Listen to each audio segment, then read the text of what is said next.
Իշխանությունների կողմից սանձազերծված հակաեկեղեցական արշավը լրջագույն սպառնալիք է ազգային մեր միաբանությանը, մեր երկրի ներքին կայունությանը և ուղիղ հարված հայոց պետականությանը։ Ոչ ոք չի կարող դնել ուրիշ հիմք, քան դրված այն հիմքը, որ Հիսուս Քրիստոսինն է, ասում է Պողոս առաքյալը։ Մայրաթոր Սուրբ Էջմիածինը Աստուծո հետ մեր ժողովրդի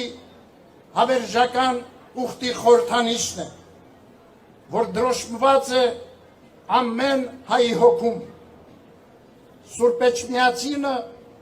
մեր հոգևոր էությունն ու ազգային դիմակիցն է, մեր սիրտն ու հոգին է, մեր անցյալն ու ներկան և մեր ապագան։